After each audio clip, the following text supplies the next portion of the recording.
네, 안녕하십니까. 오늘은 면상장기 두 번째 시간을 시작해 보겠습니다.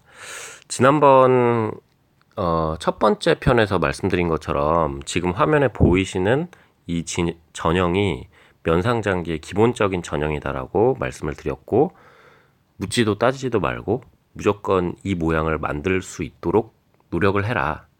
이제 그게 첫 번째 단계다라고 설명을 드렸습니다. 자, 그럼 이렇게 되면 지금 가운데에서 상대방의 포가 공격할 수 있는 길을 어느 정도는 방어를 하고 있다라고 말을 할 수 있을 텐데요. 사실은 지금 상황에서도 이 방어 라인이 완전히 구축된 게 아닙니다. 여러 가지 지금 사실은 약점이 아직도 많이 있는 상태인데, 대표적인 게 뭐냐면 쉽게 말하면 지금 가운데 많은 그 벽을 쌓아놨잖아요. 그러다 보니까 상대적으로 지금 양쪽 측면 라인들은 어떤 이렇다 할 방어나 또는 공격의 어떤 포진이 되어 있지 않습니다. 특히 더 심한 것은 지금 화면에서 저희 좌진 쪽을 보시면 말들 차, 말, 상 세 개가 하나도 움직이지 않았죠. 그러다 보니까 공격을 좀 당하기가 쉬운 약점 포인트가 될 수 있습니다. 예를 들면 자, 방금 옮긴 산은 그냥 임의로 옮긴 거고요.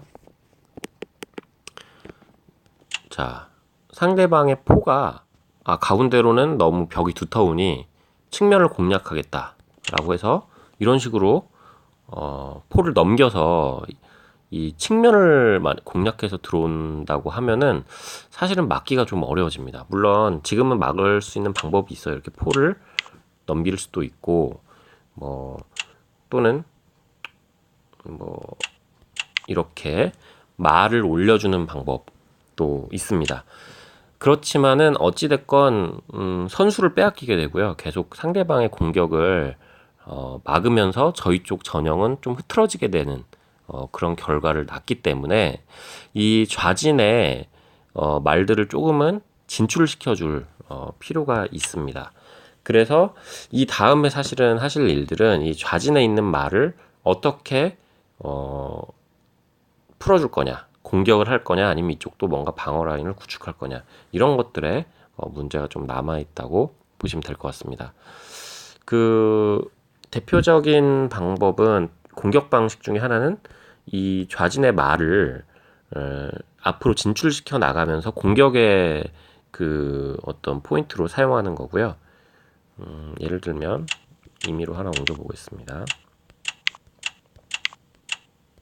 자, 이런 식으로 마가 올라가게 되면 지금 여기서 한 번 더 올리면 상대방의 이 중앙에 있는 면 위치에 있는 포를 노릴 수가 있겠죠.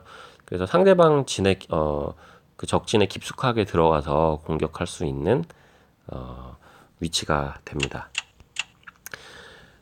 또는 방어 라인을 좀 구축하면서 이 말이 아니라 상으로 공격을 좀 시도하는 방법이 있을 수가 있습니다. 보시면 근데 이 방법을 위해서는 일단은 이 포를 움직여줘야 돼요. 그래서 농포전을 하는 척하면서 이렇게 상대방의 말을 위협을 해주면서 선수를 좀 찾아오고요. 이렇게 하면서 여기를 열어주고 자, 이 상을 이렇게 위치를 시키는 겁니다. 이 위치가 좋은 위치인 이유가 만약에 상대방의 진영에서도 궁을 아래쪽으로 내리면서 안궁을 시킨다면 저희도 이 상으로 공격할 수 있는 굉장히 좋은 위치가 되겠죠. 장을 치면서 동시에 차가 원래 서 있던 저 자리를 같이 노릴 수 있기 때문에 상을 앞쪽으로 진출시켜 주는 것이 좋습니다. 그리고 그 다음 수로는 이렇게 말을 궁 안쪽으로 넣어주는 방법이 있습니다. 이것도 굉장히 의미가 있는 수인데요. 이 마가 이 위치에 옴으로써 이 앞쪽에 있는 그 졸 세 개 중에서 가운데 부분을 방어해 줄 수 있는 그런 위치가 됨과 동시에 상대방의 상이 자 이렇게 올 경우에 물론 지금 진영에서는 여러 가지 방어책이 있지만 그런 게 무너질 경우를 대비해서 하나 더 방어 라인을 놓는다. 이렇게도 생각할 수 있을 것 같습니다.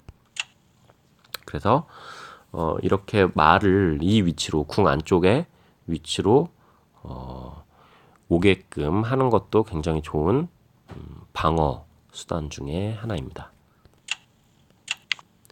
자, 그 다음에는 이 한 가지 더 해야 될 부분이 있는데요.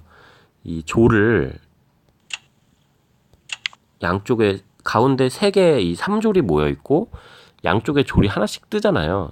그러면 이제 양쪽에 저희 쪽 차라든지 이런 것들이 공격해 나가기 위해서는 졸이 좀 안전한 위치로 들어가 있어야 될 텐데 그 안전한 위치가 이 면상장기에서는 이 조금 전에 옮긴 이 좌진의 졸의 위치입니다.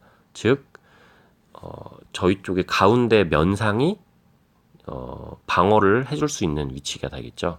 그래서 이 위치로 가면 굉장히 좋은 방어가 됩니다.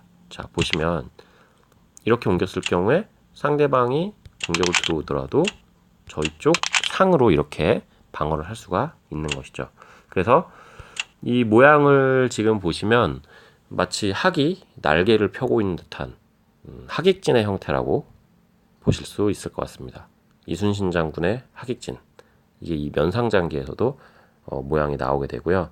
아주 이 모양은 사실은 굉장히 아주 좋은 모양이죠. 상대방의 이 공격을 방어할 준비가 돼 있는, 그러면서도 언제든지 사실은 공격해 들어갈 수 있는 그런 모양이라고 보시면 될 것 같습니다. 자, 오늘까지 알아본 이 내용들은 굉장히 기본적인 수들이에요. 면상장기에서. 그러니까 면상장기를 처음 두기 시작할 때 어떤 방식으로 그 전개를 해나가야 되는가에 대해서 지난번 1편과 2편, 오늘 2편 이렇게 두 회로 나눠서 설명을 드렸다고 보시면 될 것 같습니다. 사실 굉장히 이 초반수가 길다고 느껴질 수 있는데요. 면상장기는 다른 전형에 비해서 초반에 방어 체계를, 이 방어 전형을 구축하는 수가 굉장히 많이 필요합니다. 그래서 초반 러시에 좀 약하다는 단점이 있고요. 대신에 일단 이런 전형이 갖춰지고 나면 사실은 쉽게 뚫리지 않기 때문에 일단 이런 전형 갖춰진 후에는 쉽게 지지 않는다. 이렇게 생각하시면 될 것 같습니다. 다음 시간에는 조금 더 구체적인 어떤 상황에서 공격을 어떻게 전개할 수 있는지 좀 공격적인 부분에 포커싱해서 설명을 진행하도록 하겠습니다.